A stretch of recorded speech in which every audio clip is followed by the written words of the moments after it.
You are live. All right. Hey, folks. Thanks for tuning in to another Pulse Pounding edition of the Banff Podcast. I'm your host, Mike Lafferty, and we're very honored today to have the new developer for Mutants and Masterminds with us, Ms. Crystal Frasier. How you doing, Crystal? Hi, I'm doing good. Thanks for having me. Yeah, appreciate you showing by. And let me just go ahead and announce everybody here at once before I forget, because I'm old and feeble-minded. Christopher McLaughlin is here as well. How you doing, Chris? I'm a general plague area, but otherwise well. Thank you, sir. You're a general plague area? Yes. I have some horrific demon inhabiting my lungs, and just trying to get through the day. But I'm here and I'm happy, and hey, we're podcasting, right? Sounds like this week's episode of Supernatural. But yeah, okay, cool. Yeah. And we have Dominic Summer from New Millennium Games. How you doing, Dom? If it get any better, I might send my check back on Friday. If you knew where Dom worked for his day job, that's a lot funnier. And Jacob Blackman, how you doing, Jacob? Oh, doing pretty well. Thanks for having me. All right.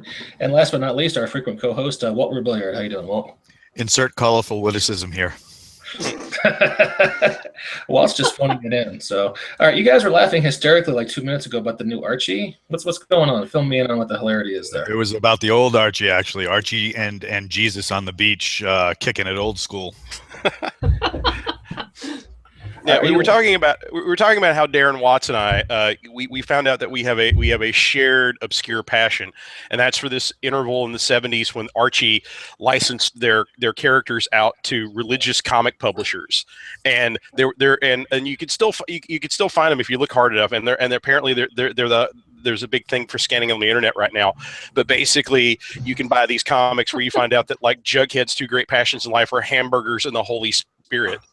Oh yeah, and, there's even there's one where, like, Betty or Veronica get possessed, and we were just talking about, like, which member of the Archie cast would be the one you would go to for an exorcist.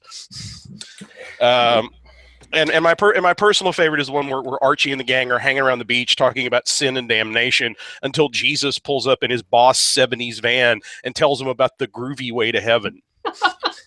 Jesus had a van? Oh, well, we all picture the Prince of Peace in our own way, and he's got a boss. In my view, he's got a boss van. It's got like a rainbow and unicorns and a space wizard on the side. Absolutely. Probably like something Tolkien-esque. Frodo lives bumper sticker. A horrible truth is I knew this existed 35 years ago. Mm-hmm. I actually 40 years ago, I told my mom I was really into comics because I was a superheroes fan, Mm-hmm. like super friends, and so she got me a big stack of Archie Jesus comics when I was and after that, I didn't read a comic for like 15 years. Call me a purist, but Archie should only be teaming up with the Punisher and or Predator.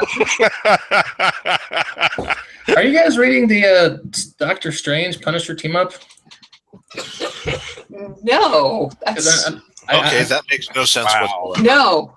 I'm not making that up at all, and I was at the comic stop just a few minutes ago, and they have that, and I was like, wow, that's the strangest. I could see how it could work, but it was like issue 4 of a 5-issue miniseries, and I was like, I'll wait for the trade. But yeah, just curious if anyone else was checking it out. So I saw it, but I just didn't bother to pick it up. No, but I feel in this day and age, you have to be very careful throwing around the word "the strangest," because I've been reading the new Hanna-Barbera comics. Ah, yes. Which one are you liking there?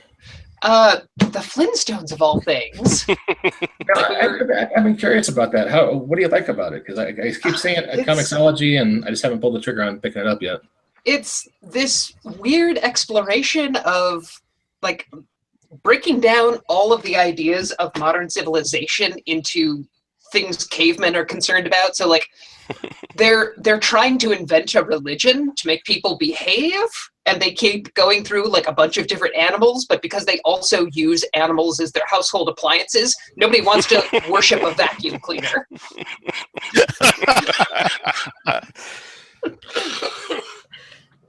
That's a lot deeper than I expect from the Flintstones, I gotta tell you. I shit you not, there is an issue where Fred and Barney are sitting around, like, basically talking to each other over their PTSD about being used in a genocidal war. All right, I'll have to check this out at some point. That's tough. I did not expect this from a Flintstones comic book. You know, I'm going to feel really shallow telling you guys how much I'm enjoying Spider-Woman next. But if you're a fan of action comedy that features D-list villains, you can't beat Spider-Woman right now. But wow, no theological underpinnings going on in that book whatsoever, though, I have to say. But hey, also reaching into the Wayback Machine, do you guys remember after Infinite Crisis when they briefly let, oh God, was it Brubaker write Checkmate? Yeah. Yeah, that's just come out in trade, and I've got a soft spot in my heart for people who do like espionage stories along with superheroes, because it's not often done all that well. But you know, he's Brubaker. Yeah. He does it really well, and if you have a chance, I mean, well, he was on the book. It was some really interesting stuff, and it was that I think it was during that weird off year where Batman, Superman, and Wonder Woman were all like on vacation. Oh yeah, the whole 1 year later. Oh yeah, right after 52. And this has got one of the best. I think it's a really good John Jones comic, but you don't know it's John Jones until like 3/4 of the way in because he's spoilers. Oh shit, sorry. I'm sorry. So anyway, that's what I've got. No, go ahead. Oh, I was going to say, I think I can't justify calling spoilers for a comic that came out 10 years ago. Well, it has been a while. This is true. So, well, hey, so that's what I'm reading right. Oh yeah, I'm sorry, not Brubaker at all. Greg Rucka, who did Queen and Country. Checkmate Volume 1 trade paperback came out actually in January of this year. So, if you like that particular flavor of superheroes, I would say check it out. And moving along, Chris, what are you reading these days? Well, I'm reading both the Green Lantern books and enjoying those way more than I thought I would. The great thing, I mean, the typical thing about a Green Lantern book, except for the Kyle Rayner run where they inverted all this, is that you have this incredibly boring, bland main character and some fabulous plots. And the great thing about the current like Hal Jordan in the Green Lanterns title is that, since Hal is having to share the spotlight with 4 other people, it's like only boring like 25% of the time when they focus on Hal. So you have John Stewart and Kyle and Guy Gardner to kind of liven things up. And honestly, the best character in this run is Sinestro's daughter Saranic, and she's kind of walking off with the book right now.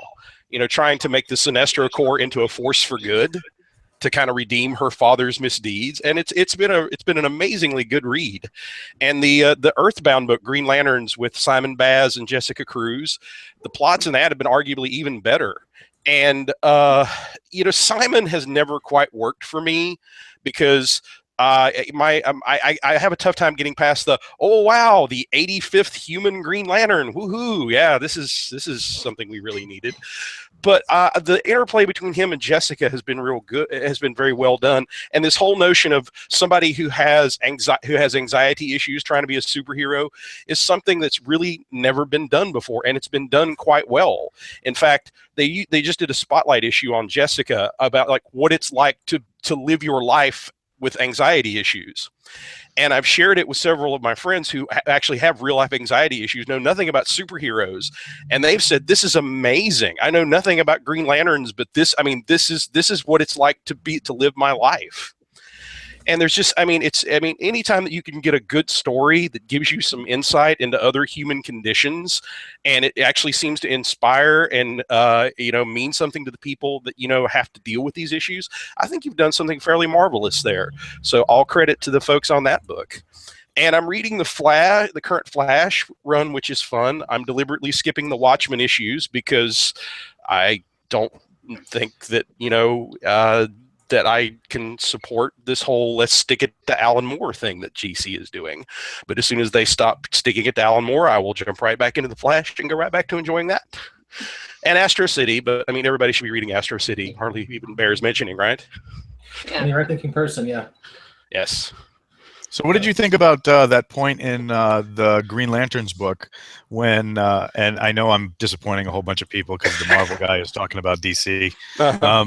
What did you think about that point where they're fighting the Phantom Ring and Jessica gets her hand on the ring? It cycles through all the colors and she becomes the Green Lantern, and she's like, she's affirmed by that. She feels, empowered by that. What did you think of that point? Oh, I thought that was marvelous. God,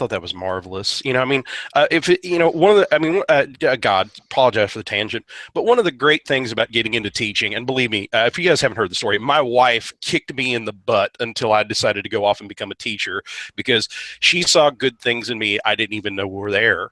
And one of the things I found about myself through teaching is there's this marvelous piece of me that wants to go to everybody in the world and tell them the good things about them they don't realize.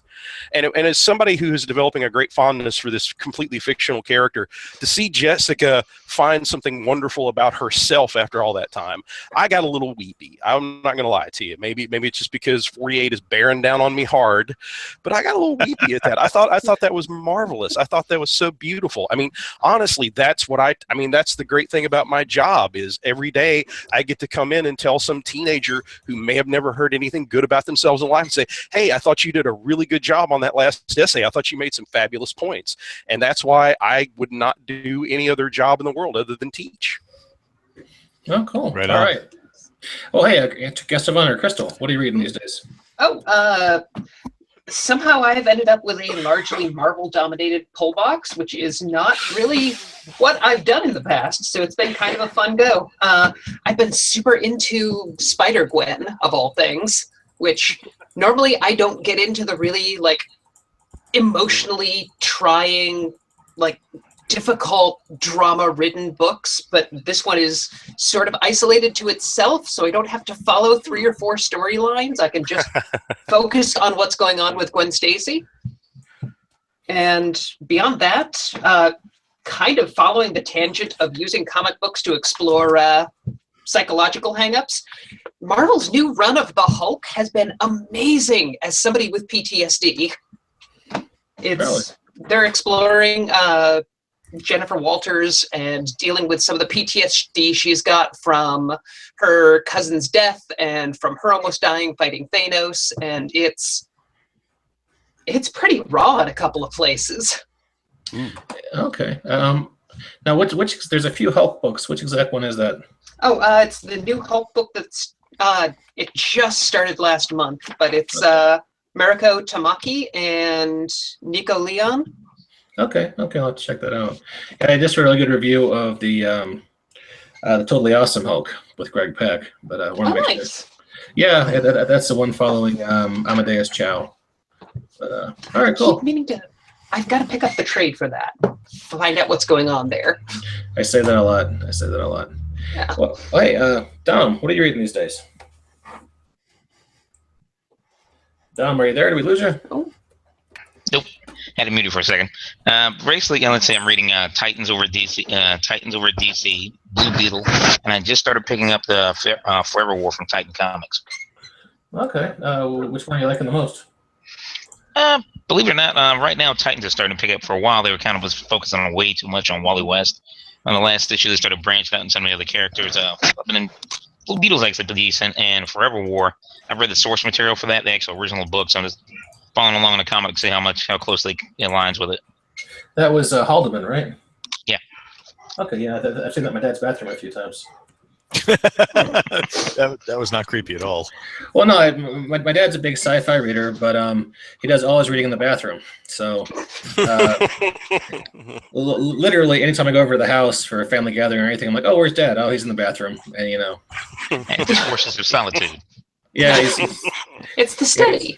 He's working his way through, War and Peace or whatever he's got this week. So yeah, Aid, have you joined us? I see Aid Smith in the chat window. Aid, are you on the? Hello. Oh, hey, Aid, how you doing? Not too bad. I was caught by surprise by this one, so I apologise for my tardiness. Oh no, it's fine. You sound like a Cylon though. Do I? Yeah, a little bit. Okay. Give me 2 seconds. I will try and put that right. No, you're good now. Better. Yep. Better. Yeah, I think so. Crystal asked the important question of if you are a Cylon, which I guess we should know, but I couldn't say, could I? Yeah. If you see 25 of me though walking around, you probably will be correct. Well, by season 5, won't we all be? Yeah. Really? Yeah, it's Space Angels. Definitely Space Angels. That's true. So, Ada, we're talking about what we're reading right now. What are you reading right now? I am reading not a lot different, surprisingly enough. Justice League Suicide Squad was pretty good last month. That wasn't too bad. With Maxwell Lord coming back, which is fantastic. I've got Justice League America en route to come next week, because obviously the return of the proper Lobo rather than the dodgy Lobo from the New 52, which is good. Future Quest is still pretty decent. Crikey. There's not a lot changed. It's all still DC Rebirth stuff. One thing I have picked up recently in the big lump is Deathstroke the Terminator, which has been very, very good. I gotta tell you, I've really been waiting for Future Quest to come to its climax, and I'm enjoying it. It's just taking a long time to get to where it's going. Yeah, I think there's been delays, hasn't there? Because it does definitely seem to be longer than 12 months. We're on issue 9, I think, last month. So I think 12 issues is where it's going to end, and then they, according to the writer, that's not the end of Future Quest per se, but it is the end of that part of it. So again, hoping for a Space Ghost series. That's what we're fingers crossed for. That would be cool. I think we're all excited for Snagglepuss. Yeah, that's just crazy. I mean, that's completely left field, but that's interesting. Yeah. Yeah, we were talking about Snagglepuss last time, actually. Go ahead, Chris. And the great thing about the Snagglepuss reboot is, and I speak to this from my own experience. I think everybody who's grown up in the South has an uncle like the rebooted Snagglepuss. So this is kind of like family coming home for a lot of us. Well, it was more English teacher, but yeah.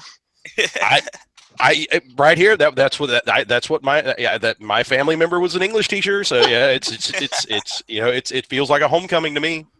But have you seen they're also supposed to be doing Warner Brothers DC reboots as well? Yeah. Jonah Hex versus Yosemite Sam. I mean, who doesn't want that? That's just. Me? I do. It's Jonah Hex. I would say that's going to be terrible, but I would have thought the same thing about Flintstones. Exactly. I think they're going to be one-offs. I know it's Martian Manhunter, Marvin the Martian. It's Jonah Hex, Yosemite Sam, Lobo, and Roadrunner, and Wile E. Coyote, and I can't remember what the last one is. Wait! I might have misheard you. Are you saying they're doing grim and greedy post-apocalyptic reboots of these characters? Well, I think they may be just one-shots, because they've also got the DC universe crossing over with the Future Quest characters, haven't they? They've got Booster Gold in the Flintstones. They've got oh crikey, I can't remember what the other ones are. But yes, that's coming. And then bonus. So. Well, bottom line is it's all going to be sales driven. I mean, if this stuff sells, we'll see more of it, and if not, it will go where they put the gritty '90s reboot of the Looney Tunes characters went to. Okay, legitimate question: who here has read Justice League versus Power Rangers yet? I've been waiting for that one to come out over here. It's 2 issues in already. I'm a huge Power Ranger. Shockingly good. I'm going to wait for the trade, but I will get it eventually. If you ever wanted to see Batman carried off by a pink robot pterodactyl. You've got me. I was a Power Ranger fan when it came out, because I was right in that age demographic when it came out to be enjoying it, and I was a member of the Jason David Frank fan club for a while. So I know. Is anyone feeling the movie they're doing? I like the look of the movie. I'm probably going to go see it. Ada's probably going to boycott it. I think I'll wait till it looks too much like the Transformers movie, and it's Ooh, wow! Just the designs for the Zoids. It's just like, God, simple's better. Simple. The originals were simple, nice. I've actually just recently purchased the Japanese version of Power Rangers Super. No, which one is now 3 series ago anyway. My 5-year-old nephew loves Power Rangers. I said, "Well, if you're going to watch it, we're going to watch the original version. We're not watching the remake. We're going to watch the original." Why would you do that to him? We will learn Japanese.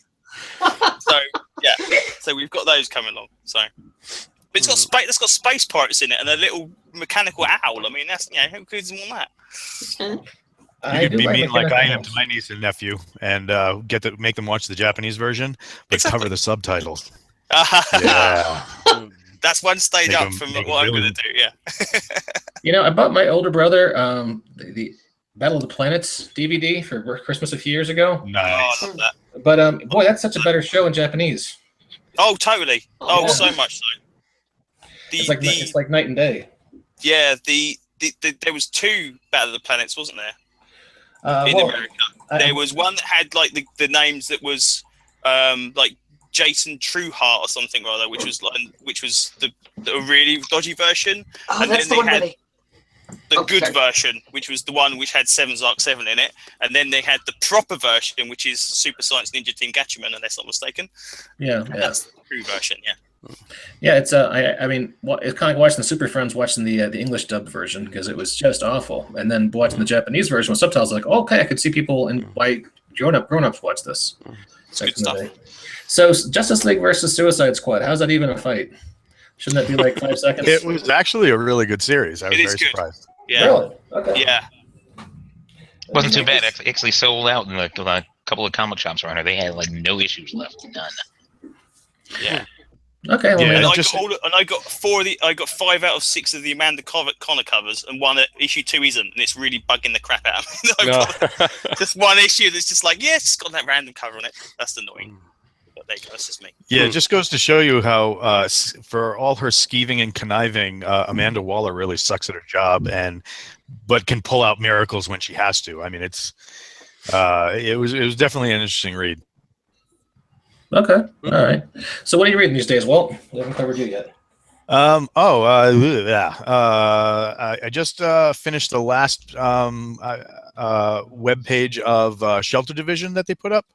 I have the preview from being a Kickstarter from the Salvagers Kickstarter, but for those who don't know, Shelter Division is currently in Kickstarter now, but it's a web series, and it's what would happen if all the weird monsters that get caught on the shaky cam footage went to work for the government. It's kind of like a poor man's BPRD.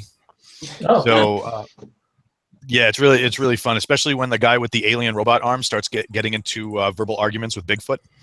It's my jam. But read that. I've been reading some DC because I got screamed at the last podcast because I was listening to other podcasts. And I was joking about that. We have an open relationship. You can. It's okay. But reading some DC. I haven't really gotten into too much Marvel. One thing I enjoyed, I just picked it up the other day, is Super Sons. Have you seen that? Super what? Super Sons. It's Damian Wayne and Bruce. Superman's son. Jonathan Kent. Yeah, they're trying to figure out what it means to be the sons of two hugely insane superheroes. So that was definitely kind of neat. Is the art just a lot inside as good as the cover? Because the cover's really nice. Yeah, the cover's nice. It's what is it, Ramos that did that cover? No, I think it's someone else. I wouldn't say Jimenez. Jimenez, yeah, that's what I was saying. Yeah, Jorge Jimenez. But very, very comparable. It was just fun, because it's superheroism taken from the point of, like we were talking about Young Justice on the last show. It's superheroism taken from the point of kids and what they think it should be. And you have those two opposing viewpoints, because you got Damian, who is, very like, well, we should just take him out. And, you got Kent, who is like, no, I don't think that's what our dads would want. So they constantly go back and forth at each other. So it's a nice read. It really is a fun read. I recommend that one. Okay, cool. That's Peter Tomasi and George Jimenez, or Jorge Jimenez, like you were saying. So, and if I wanted to see the Cryptid comic book you were talking about, you say it's a webcomic, it's not yes. out in Dead Tree format. How would I find that? Just type in Shelter Division webcomic into a search bar, and it'll come right up. They got the first 10 pages. If you backed Bob Sally's last Kickstarter, you have the first 16 pages.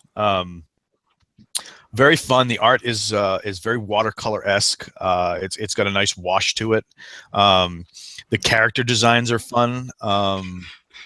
They're not the typical buff, rippling muscle superhero types. One dude's super skinny. You got the one of the monster guys is like a big hulking brute, but he doesn't look like what you would expect him to look like, especially when he's wearing his his fan hoodies that he wears to cover himself up. So I mean, it's a fun, neat read that starts right with action, draws you right in. They're doing a good job, so I highly recommend what they're doing, especially since you can read it for free right online. So it's definitely a cool deal. Okay, so Social Division, there's one to check out.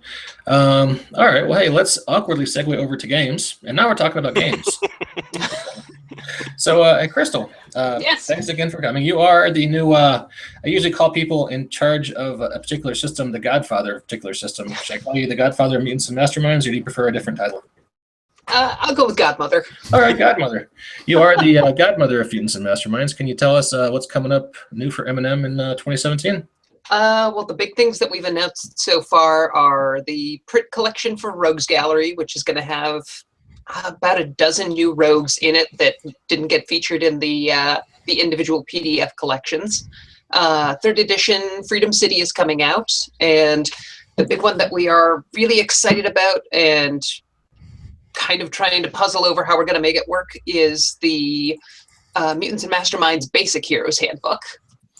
Can you talk about that one a little bit? Yeah, definitely interested in that.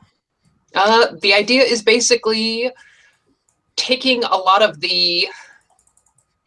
to take a lot of the system option block paralysis out of character creation and making building a character and getting started in the game a lot faster for people who are brand new to the system. It simplifies character Oh, puppy! Sorry, easily distracted. For our listeners who can't see it, Walt, is that a new puppy you have up? Oh, he's so cute. No, this is. Oh, hello. This is my amazing Spanish-speaking dog. She's actually 13. Oh, and loves the kisses. Yeah. She's hiding from her brother, the 8-month-old German shredder, who has been running around the house calling everybody a racist. Wow. Okay. Yeah, doesn't seem very German. Okay. No. But anyway, Basic Heroes Handbook is, like I said, the big goal is, one, make something that makes it very easy for new players and new GMs to jump right into the system, and two, is a really convenient and less expensive reference book to have around the table for players. Now I have I was part of the I have it behind me right there on the shelf. Nice. I have the 10-year anniversary edition, and a couple of friends had invited me to online to play a game, and I went to construct my character, and I was like, wow, this is going to take me a really long time. The gameplay, once we got into everything, was fun, but the amount of options, the way one thing linked into another, and you had to look at multiple places. My question is, when you get into the basic handbook, will it allow an easier transition into character development? And my other question would be, can I use the basic handbook to enjoy things like Emerald City, Freedom City, stuff like that? Yep, it's going to be using the same.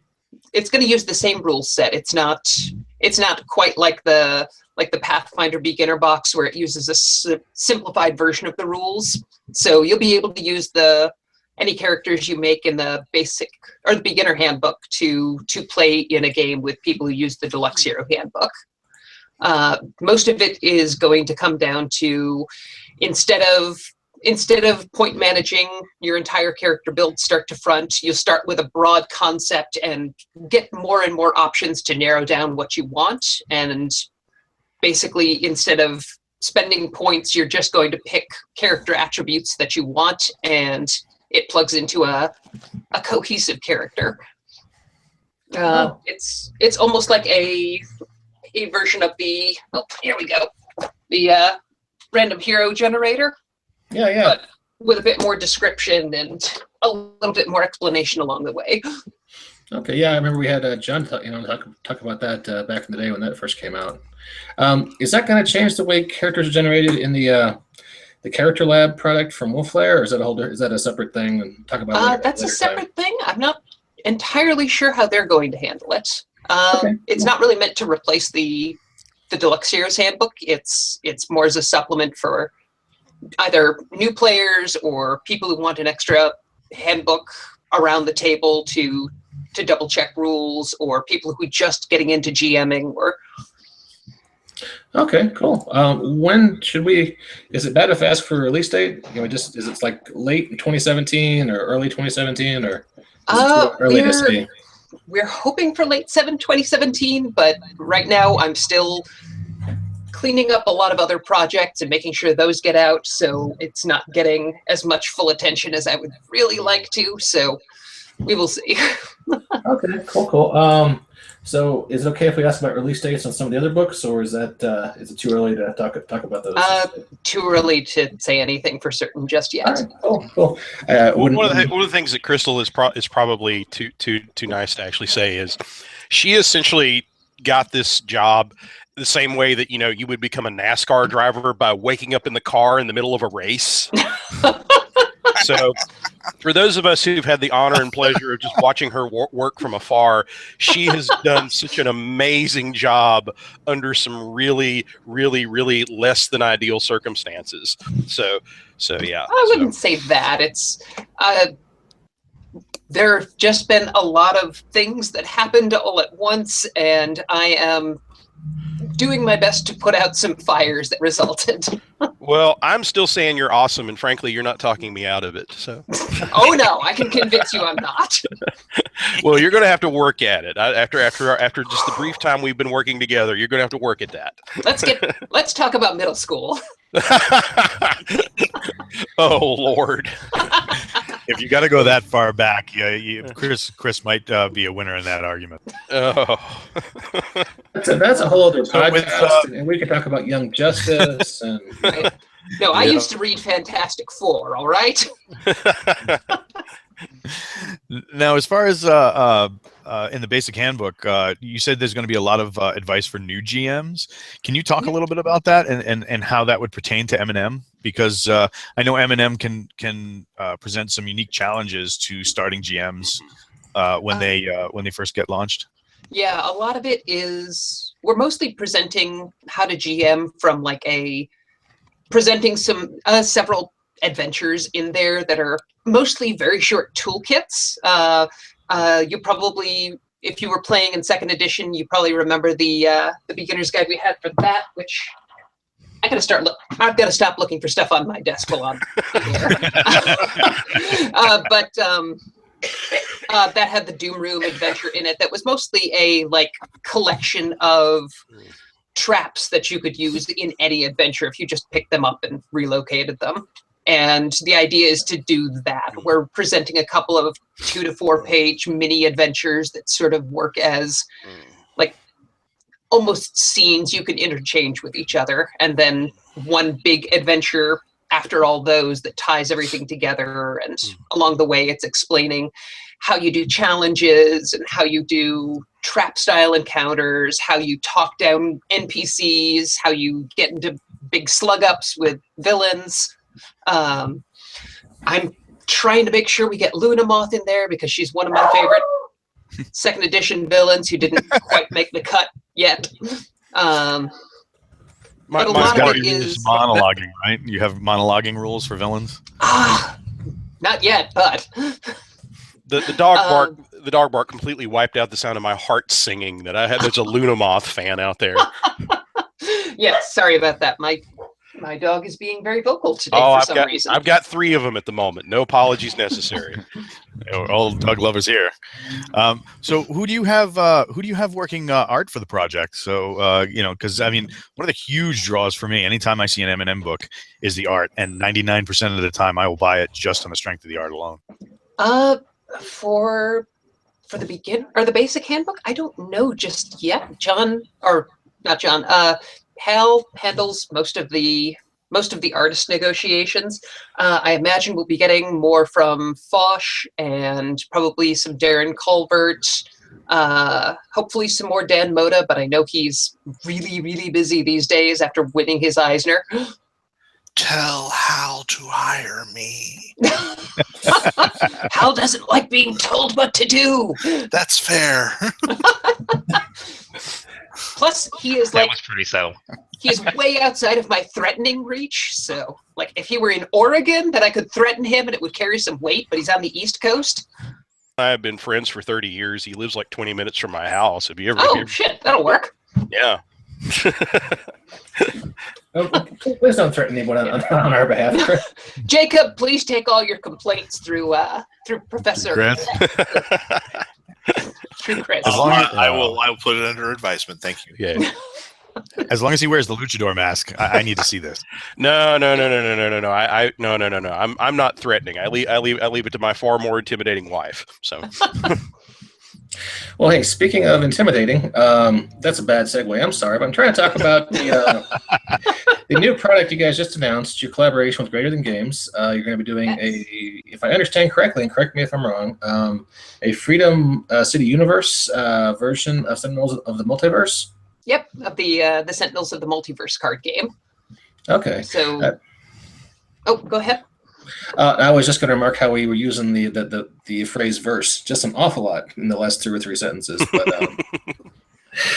that's just me being weird. No, but this is really exciting. I love that game. I love Freedom City. I'm really happy to see this. How much are you guys involved in getting that put out, and when can we expect that? And Greater Than Games is handling most of the production. We're handling a lot of the ordering the art and making sure the setting details are accurate, but they know their system a lot better than we do, so they are taking care of the rules design, the card layout, or card design and layout, all those things. We are mostly just kind of standing by and waiting to play it really excitedly. Okay, well, me too. Really looking forward to that. I've recently started playing Sentinels of the Multiverse in the last couple of months, and that's it's my second best choice if I can't get a superhero RPG going. I've been really enjoying that game. Yeah. I got a copy on my phone as part of the deal, and my phone battery drains really quickly these days. It's a fun game. For anyone who hasn't played it, I cannot recommend it any more highly. Yeah. Is this correct? It's going to be on Kickstarter in April? Is that right? Is it April? I would have to double check. You may have more updated information on this than I do. Well, I'm just reading off the Green Ronin blog on the PR, the press release. So. Then yes, I would assume April. Okay, cool. Well, definitely be looking for that, and maybe we can get some of the guys from Greater on to talk it up. So. Yeah, sorry, I've been neck deep in wrapping up Rogues and Freedom City. So. You got a lot going on. I understand.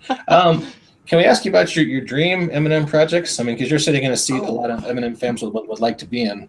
Or there are so many dream projects that I have sitting on standby, but I'm not sure when they actually get into production. My big one that I really want to put together is I guess you would call it like a universe book or we'll figure out a title later, but like my ideal would be a collection of 32 to 64 page chapters that are their own self-contained campaign settings. So that way we could do a complete guide to playing X-Men in a Days of Future Past style universe. We could do an entire book that's all about doing your own Gravity Falls, like investigating weirdness style game, or a Stranger Things style campaign. Just play around with the system and find out what it's capable of, and get a bunch of fan favorite authors to do like a mini setting that they've always wanted to write. That sounds amazing. Could you probably do something like when they did Multiversity? They had that. I want some earmuffs. Yeah, earmuffs. They had my little boy just woke up from his nap, and he's on my lap right now. So you should let him wear the earmuffs. When they did Multiversity and they did that DC's Captain Marvel like universe. Oh right, One's over there. Each one's over there. Sorry, guys, go ahead. You were going to say, Crystal? Oh, I was going to say, kind of like Stan Lee presents the DC universe. Yeah, that would be fun. But the problem is we can't all do X-Men. It's true. It's true. Of course, you could always try and sign on to the Flintstones. Oh, yeah, that's... No, honestly, I'd be more interested in doing things like Crystal suggests with some more obscure characters. You know, how to do a ROM the Space Knight setting. That would be fun. Did you just finish reading the trade IDW had? I keep seeing that in the comic book store, and it looks amazing. Has anyone read it? The art is really good. The story has really intense upbeats, and then so it's kind of, you're kind of doing that all the time. But yeah, if you really like fun like spaceship art and fun like the Wraithhawks, these parasitic bird monsters things. Every time one of those shows up, I was always pointing it out to my nephew, like, "Hey, look at this! Look at this!" Because he's got a thing about birds. So Did you guys read the new Mask from IDW? No, I haven't. Is it any good? Mask? I don't know. I haven't really checked it out because I saw some previews for it, but I haven't actually had a chance to sit down and read it. Nice. I'm just wondering if they still have the IROC Z Camaro that can fly. Yes, it's on. Like I've seen that. I know that's in there, but they changed the Matt Tracker. The guy that was actually in charge because I remember from the cartoon. Mask the animated series, not Mask the green guy, not the Mask. Yeah. No, it's all Hasbro toy properties for. It was like I didn't remember a flying Camaro in the Mask, but I haven't read it in like 15 years, so. Yeah, I have to agree with Walt on ROM. I've been a big ROM fan for years, the old Marvel stuff, and I had the toy when I was like 12. But the monthly book, I kind of enjoyed the visuals, but I wasn't really so into the writing. But hey, I'll keep checking it out. Maybe it'll get better. I was going to ask, has anyone seen Lego Batman? No, Yes, I just saw that. What did you think?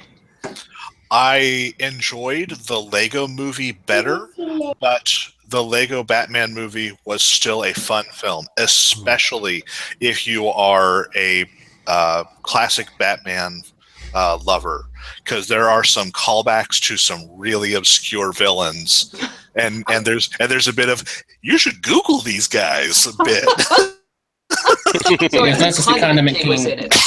Yeah. I took it was my son's first theatrical movie, and I was interested the whole time. But we've been talking about the Scarecrow's Pizza Van pretty much nonstop since then.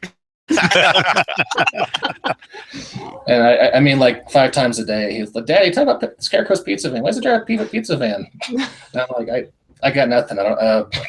He thinks pizza boxes are a more effective delivery vehicle for fare gas than hamburger.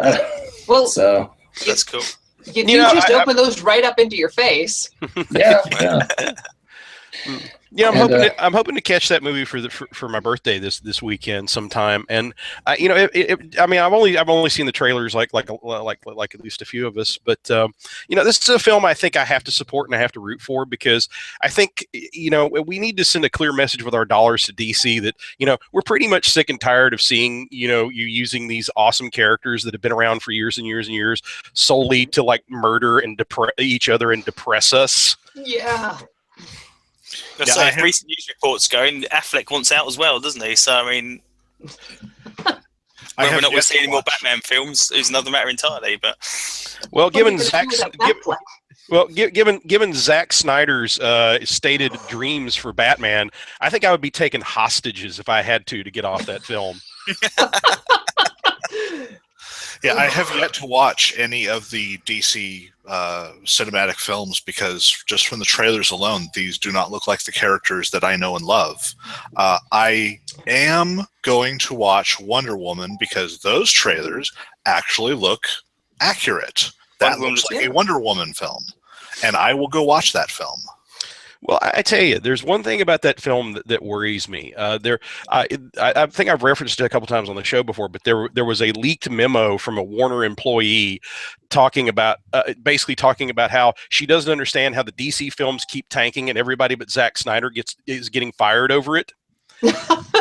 You know, she has this great line about how normally if they hire you to make the donuts and you fuck up the donuts, you get fired from making the donuts. You know, it was just this. I mean, it's anonymous internet leak, but it had the burning passion of a frustrated employee that to me rang true as a former frustrated employee, and. There was one really ominous line in her rant, and it's like she says like, "And wait till people see how bad Wonder Woman really is." Oh. And I'm like, oh, that's going to suck for a lot of reasons because I mean, other than Linda Carter, I mean, finding instances where Wonder Woman has been done justice to are kind of scarce on the ground. Yeah. And so yeah, I mean, I was hoping if any of these might be good, that might be the one. And who knows, maybe it will be. I don't know, but I just there's something in that just gives me a little twinge in the back of the net, like, is DC trying to suck us in again? The thing is, they've got such a low base. It's got quite a good way of chance of being better, isn't it? I mean, the other ones are quite bad. So well, even if it's quite good, that is a point. Yeah, if they can top, that's my mom's name too. This this could be the prize of the bunch. There's so many great movies from the past that the climax scene is just funnier if you set that in there, like Rocky fighting Creed, or like I got sorry, the T-800 getting lowered down into the molten metal. Exactly. That'd work. Yeah, Aliens with Ellen Ripley and the Alien, or Alien even right at the end of it. That'd be quite good. Oh, with yeah. Thank you for expanding on my premise, you guys, because I was fishing for a punchline. You guys provided it nicely. Hey, is anyone reading Batman 66 crossover with Wonder Woman 77? Yes. Oh.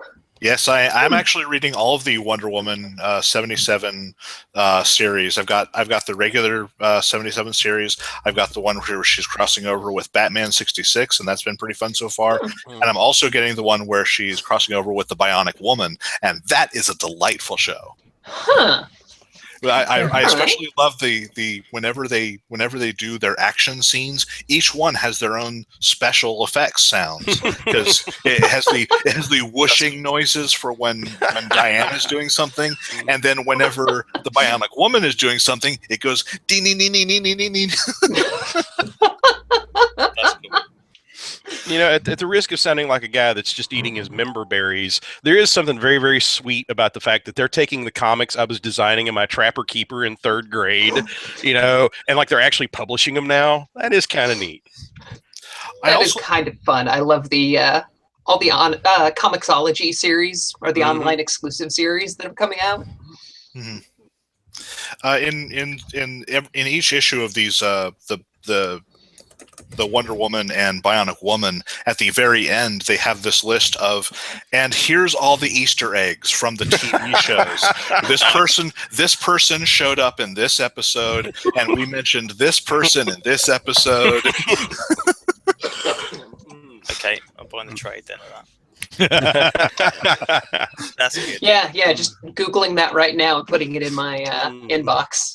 Yeah, there are 2 issues into the Wonder Woman and Bionic Woman right now, and like I said, both of them have been pretty fun. Yeah, I think one of the most intense conversations Aiden, Walt, and I ever had was talking about how to do a gaming book that captured, the spirit of Batman 66. Yeah, that's right. Never came to fruition, but that'd be a fun dream project. Maybe one day. Yeah, comedy is really hard to do in gaming. Oh God, yes, yeah, yeah. No, it's not. I've seen some of the games I'm playing in. Yeah, just gonna say that, Dom. What was that? Sorry, I missed it. You said comedy's not hard to do in gaming, and most of the time it's not intentional. Yes, but we can't just rely on terrible systems to guide us through everything. Or terrible decisions by the players and the GM. Comedy is not difficult in gaming if you have the right combination of players. For example, in the game I'm running, it takes place in my Superpowered Legends universe, and one of my players is playing a speedster, and he based his personality off of Seth Green. Oh God! So It is super fast comedy gold every single session. Okay, in high school, Tell me you're recording this. in high school, one of my best friends, a guy named Dustin Langley, who's now like some kind of big anti-war activist. So apparently, I've seen him get arrested on YouTube. Designed 2 characters. One was named the Green Reefer, and his sidekick was Quaalude. I would play in that game. Yeah. Let's just say he was into some various recreational pharmaceuticals on the side. But I was going to ask if he was in Kevin Smith's gaming group. You know, I met Kevin Smith last year. Wait, you're holding out. You didn't tell us this. Yeah, it was. I literally ran into him at a gift shop in Niagara Falls. Mm. I was with my cousin. She's like, "Hey, who's that fat guy in the hockey shirt over there with his headphone tattoos?" I was Are like, you sure that was Kevin Smith? Because upstate New York is filled with chubby white guys in hockey shirts. It could have just been a random Canadian guy who just, but he was wearing a big shirt that said, had some fictional hockey team from, I think, one of his movies, and it said Smith on the back. And he looked and sounded like him, but it could be a doppelganger. I'm not sure. Could have been a Cylon, but yeah, we just talked. Is he like Saddam Hussein? He's like got a bunch of like duplicates that wander around, in case somebody's trying to kill him or something. It might have Zach Galifianakis, just role playing as Kevin Smith. In case the people that paid money to see Red State are gunning for him. I like Red State. Sorry, I thought it was really good. I hope our friendship can survive this, sir. Cabin in the Woods was great. Oh, Cabin in the Woods is fantastic. But yeah, Red State. The original ending of Red State was better than the one they got, but it was still good. I always thought if I met Kevin Smith, I would make some snarky remark about Jersey Girl. But when I actually met him, he was just the nicest, friendliest guy, and I was a little starstruck. And I was just like, I love so many of your movies. I used to take Mallrats around to all my friends in college and say, "Here, you have to watch this." And I got a picture with him. Yep, he was just a really friendly guy. But after I walked away, I was like, man, I should have told him how much Jersey Girl sucked. But then I thought, I like Jersey Girl. Lots of people did. Lots of people did. So, it's better than Red State. I have to agree. Oh dear. I don't know. Well, hey guys, I need to wrap things up because I have a small boy upstairs campaigning for my attention. Anything else we'd like to talk about or throw out there before we wrap things up? I just have one thing for Crystal as far as her idea for different pocket dimensions of games to apply to Mutants and Masterminds. There has to be the Mutants and Masterminds basic handbook Lego mashup.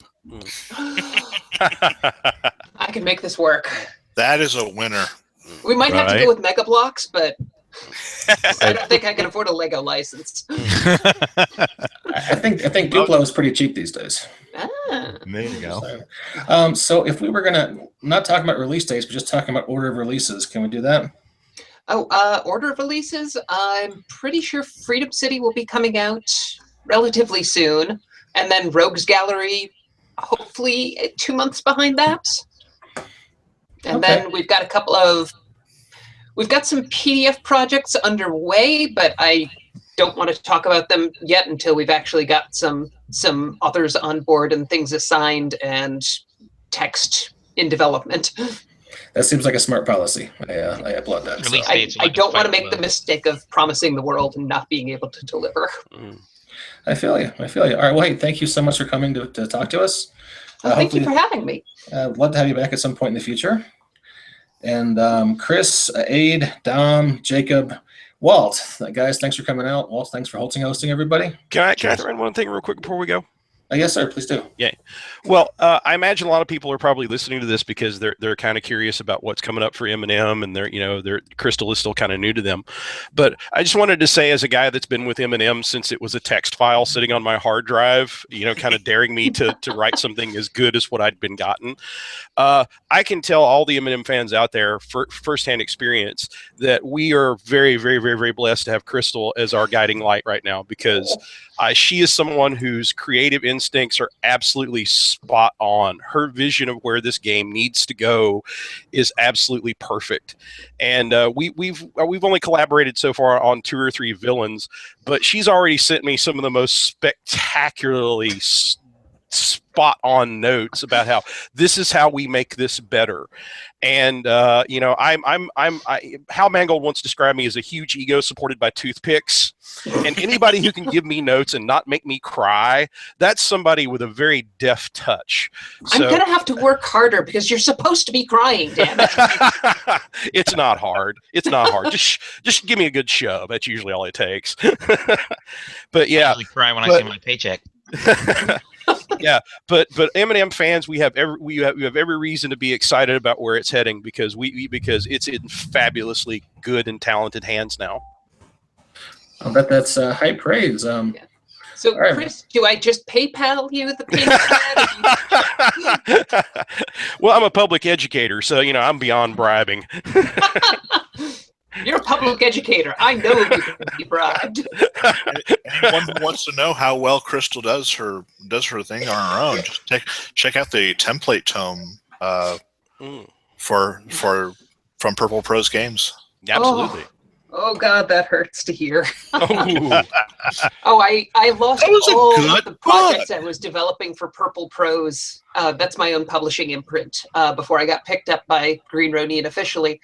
I had 3 other books almost ready to go, and I was illustrating them, and my hard drive crashed, and we're still trying to recover. Oh, no. Ooh. Yeah. Ooh, that hurt. The 3 words, backup, and backup. I thought I had been. It turns out the backup drive that is supposed to be plugged in and automatically backing up every month, I had unplugged back in January of 2016 and never plugged back in. Ooh. So it's entirely my fault, but... Yeah, I learned my lesson when I lost an ebook I was writing for somebody.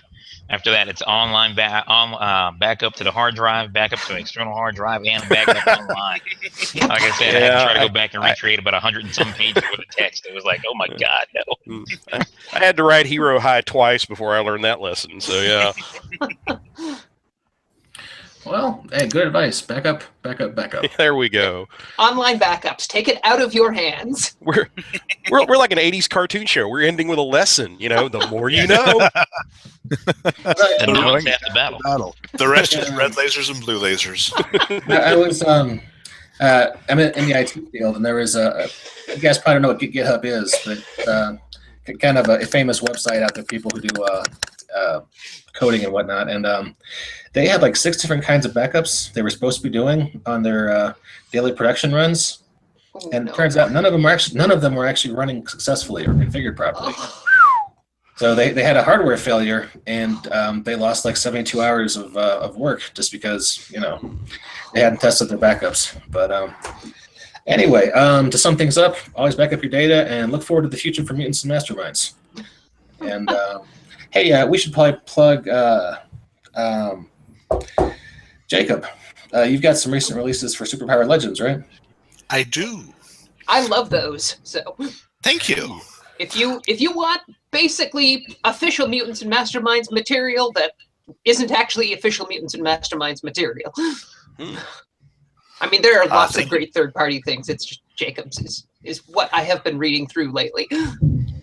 You just released. Who came out in the last couple of weeks? There was.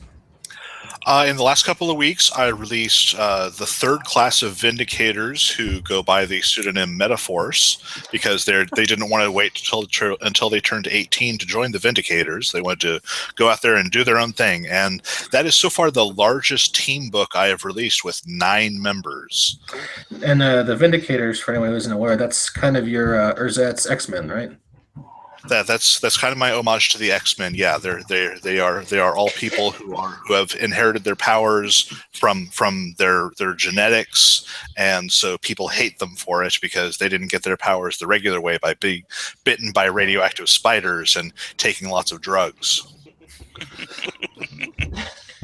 All right, well, cool. And if people want to check that out, that's released by Rogue Genius Games on Drive-Thru or RPG Now. And for some upcoming releases, because love is in the air with all the projects I'm doing, I have Superpowered Legends versions of Aphrodite and Eros coming out. And those loosely tie into the Kickstarter I'm currently working on with Christina Stiles called The Book of Passion. Okay. Cool. So we can wrap up there. And thanks for everyone for coming out. Thanks to our listeners for listening. And we will catch you next time on the Banff Podcast.